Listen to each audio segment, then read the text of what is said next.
Mon objectif, c'est de vous donner les clés de comment créer du lien en moins de 2 minutes.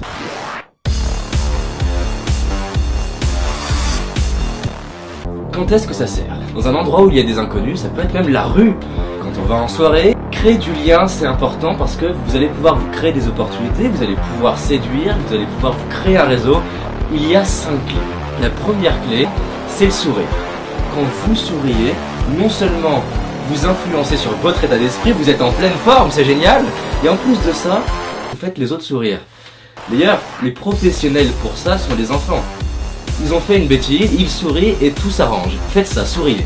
La deuxième chose, c'est la posture. Apprenez à vous tenir droit.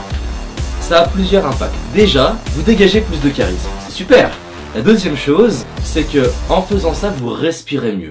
La troisième clé, c'est la synchronisation. Alors qu'est-ce que c'est? C'est un peu l'effet caméléon ou l'effet singe. Quand une personne fait quelque chose, faites pareil. Quand une personne dit les choses d'une certaine manière, faites pareil. Quand une personne bouge d'une certaine manière, faites pareil. Alors vous allez me dire, mais David, mais je vais faire le singe! C'est ça. Alors faites pas exactement pareil, faites-le en décalé et vous allez voir, ça a un impact impressionnant. Tout simplement parce que naturellement on fait ça avec les gens.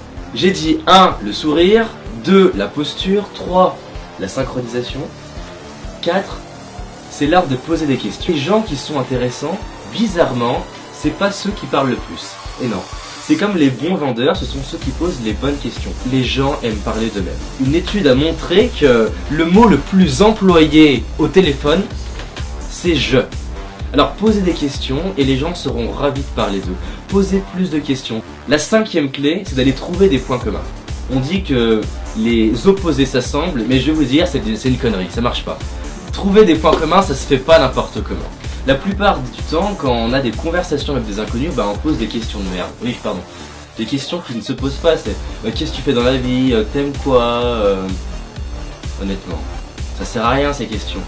Ça c'est des questions pour l'ascenseur. Non, vous allez chercher au travers de vos questions à créer des points communs. Pour vous illustrer à quel point c'est puissant, imaginons que je parle à quelqu'un et que il me dit, bon bah tiens, qu'est-ce que tu fais? Toi, il me dit, moi je pose des bombes, je suis terroriste. Ah, moi aussi, c'est génial! On a matché, on a trouvé un point commun, on est devenus potes. Et ça marche comme ça. Si vous trouvez des points communs, vous allez avoir plein d'amis. Alors je résume. 1, vous souriez. 2, vous vous redressez. 3, vous synchronisez. 4, vous posez des questions et vous vous intéressez réellement à la personne à qui vous parlez. Et 5, vous trouvez des points communs. En faisant ça, je vous assure, votre problème, ça va être que vous aurez rempli tout votre carnet d'adresses. C'est grâce à votre soutien que je peux faire ces vidéos, alors si vous aimez ce que je fais, cliquez sur j'aime juste en dessous de la vidéo.